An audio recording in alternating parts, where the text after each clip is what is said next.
to extend this so we have time for commission questions for 10 to 15 minutes, and then we will break. I will recognize Nelson for a moment, but I need to correct something I said earlier because we have some wonderful participants here, and the philosopher Francis Cam came up to me at break, and when I said we walk a tightrope, let me just say that sometimes that tightrope has equivalent things on both sides. For example, take Tuskegee. Sometimes when we underregulate, we fail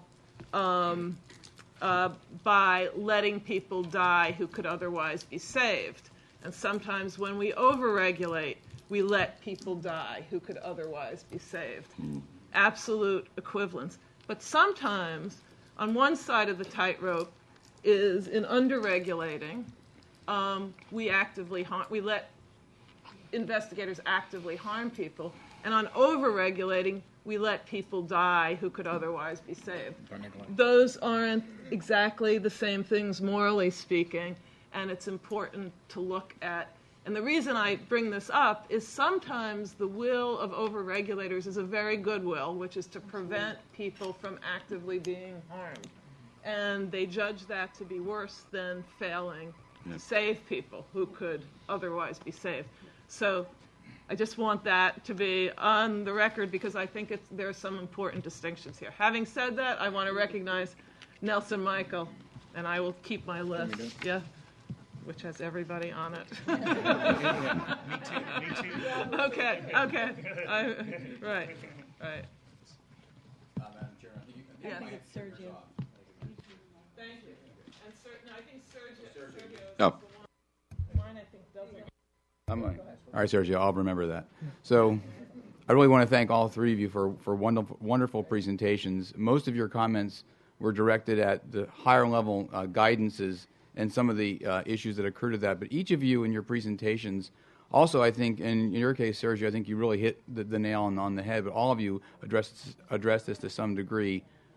What, as we look forward to the next several decades, should we do to strengthen good participatory practices? So we focus on those regulations that we as investigators or funders or regulators need to deal with, but what can we do to codify the rights of participants so that when you have a 15-page informed consent document, there's at least some normative process that all of us could potentially touch and strengthen that part of medical research, especially as it involves the kind of work like that you do, Connie, in areas of the world where you work.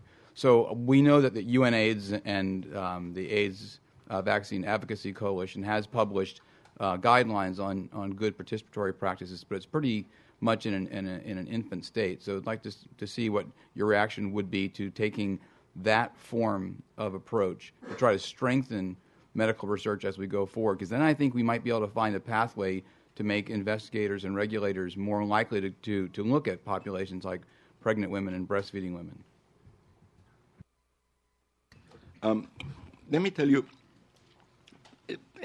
I wish I could have the whole answer, but just we do too. We all. One thing that I noticed, and again, you have to.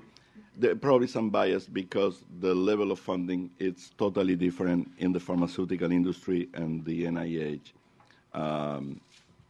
funding in terms of the magnitude of research. However, as we saw in the graphic before, the NIH commitment, it's quite high. There is one thing. If you notice, most of the allegations of research misconduct, at least coming from Latin America, came from the pharmaceutical. I'm not making any particular. I'm saying maybe they have more sites, maybe they have, but there are more problems related to the pharmaceutical industry. And I didn't hear in the past 15 years any allegation about research misconduct in terms of NIH-funded grants. Maybe that's by chance, but maybe there's some difference.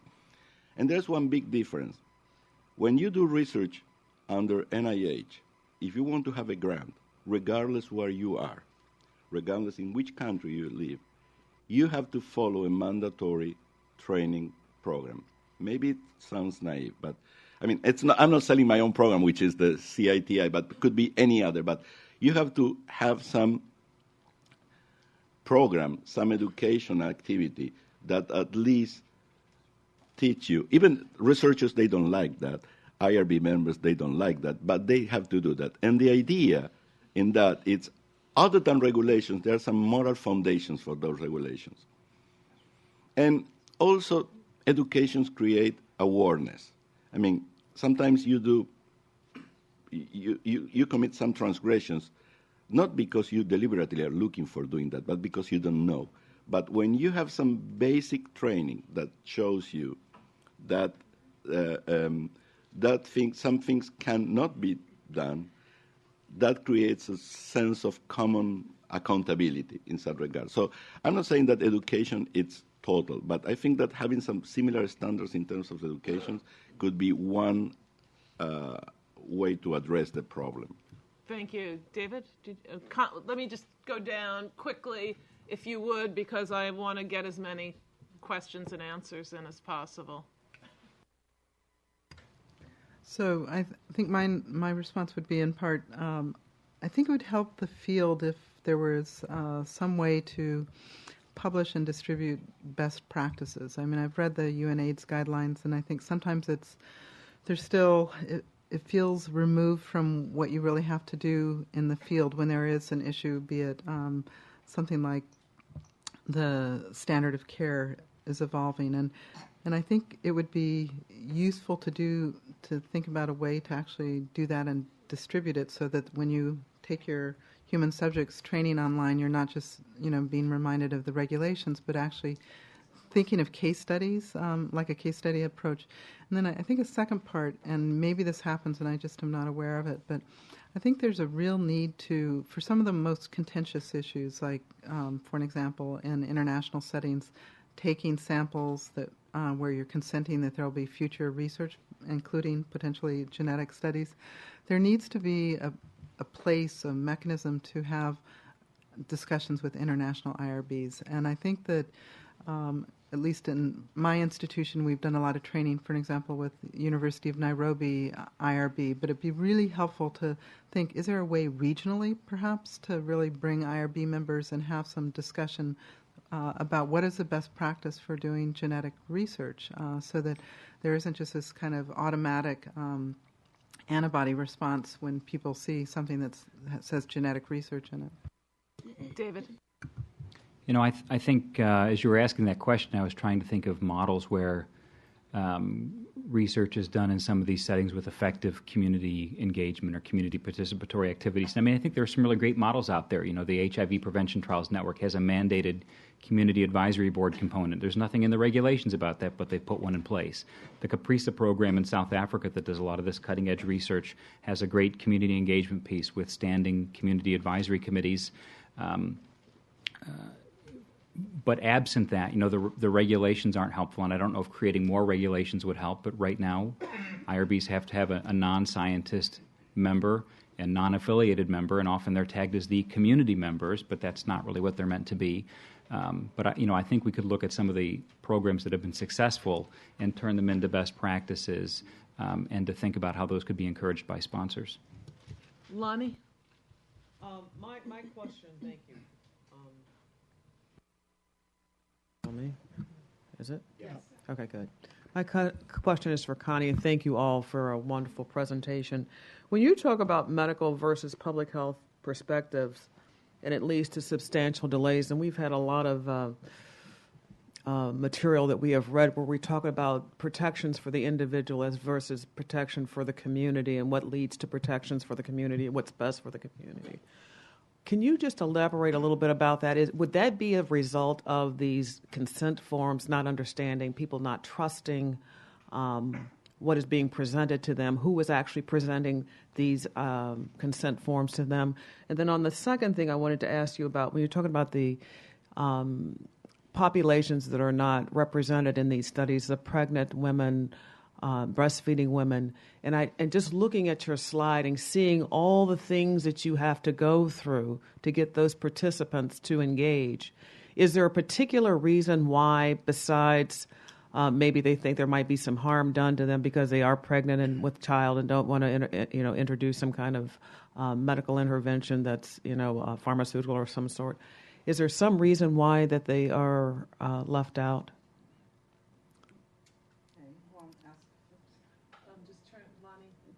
Oh, I'm sorry. So I'm sure there are other people who could give more higher level answers to the first question, because I'm a clinical researcher. I don't make claims to being a studied bioethicist, but it seems like the background materials were really helpful, actually. I thought they sort of laid, for me, a framework that you sort of don't get when you take those online courses. And how did we get here? And I do think that a lot of the research ethic came from therapeutic trials. And when you move into prevention trials, I feel this even as a tension when I'm talking to colleagues and they say, why do you need 3,000 people? Well, it's because in many populations, for an example, studies with gay men, there's maybe a 5% risk per year that someone will get infected. The Caprica study, it was 9% in women. But it's still low. It's not like a treatment study with cancer or someone who's HIV infected where 100% of people are at risk for that outcome. But there's a different. I'm not sure if I can really address your question from perhaps the ethical perspective, but from the implementer's perspective, it means absolutely you have to have community engagement, because when you think about what it means to do research, right now one of the hardest populations to reach would be men who have sex with men in Africa. Illegal in every country except for South Africa.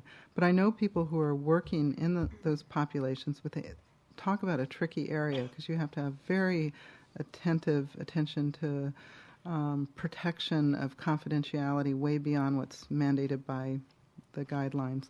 But I think there's a way in which we've adapted as a research community. I think that we do have community advisory boards. We do a huge amount of stakeholder engagement. But it is different than when you're dealing with a group of, for an example, prostate cancer. You're trying to work in communities where there's still a lot of stigma, because by being at risk, people don't necessarily want to, that's not a label they want to have, that I'm at risk for HIV. So you have to really be very careful in how you move into those communities and do a tremendous amount of preparation before you go out and actually potentially do harm. So that, I'm not sure if that's really answering your question, but that's kind of what comes up. The second part, I think about pregnant women. And again, I ask for ethicists to correct me if I say anything wrong, but I think that a lot of that comes from the thalidomide disaster years ago, and clearly there's a real desire to not subject women who are pregnant or the fetus who can't consent to potentially harmful interventions. But I think that the lens that we look through that needs to be thoughtful, because I think, for an example, in our acyclovir studies, even though the American College of OB/GYNs say it's okay to use, in fact, they encourage acyclovir in the third trimester to reduce congenital herpes. In Africa, we decided, thinking from if I were an IRB member, I'm going to see you're going to use acyclovir, which we don't use a lot in my country. So we just decided we'll stop acyclovir if a woman's pregnancy test was positive. That was an ultra-conservative approach. But I think that many IRB members, they have a checklist they have to go through. You have to have preclinical data on pregnant animals, PK data, and so on. And it's just a tendency to, if in doubt, you don't include them. Did that answer? Yeah. Thank you. So the final question I have time for is Dan. Off again? Good.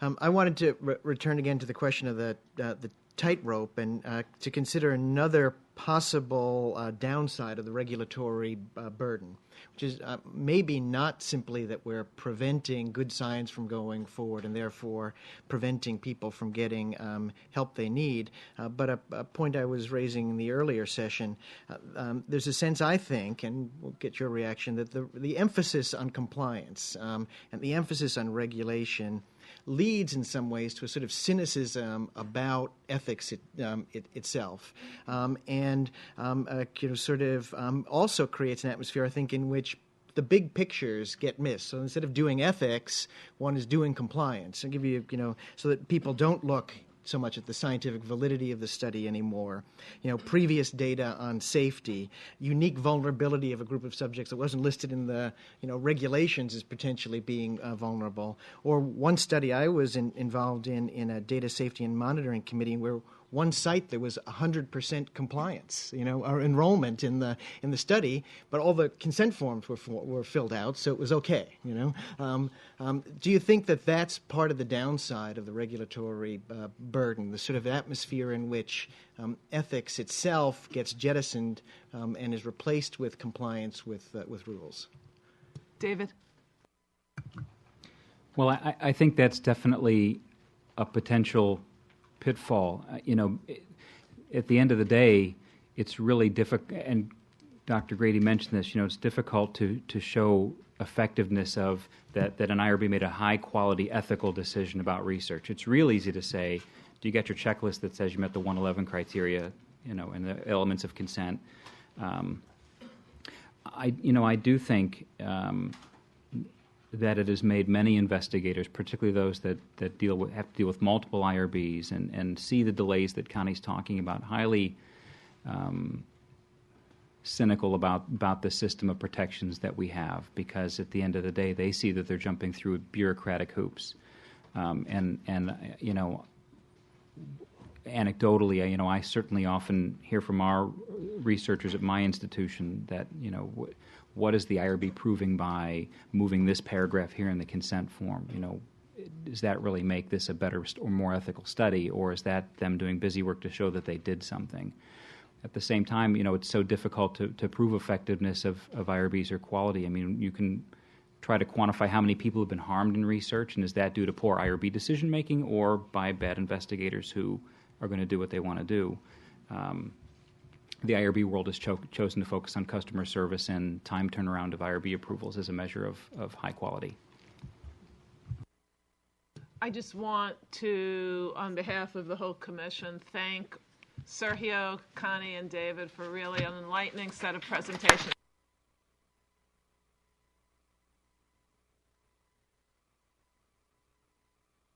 We will reconvene at 1:15. Thank you all very much.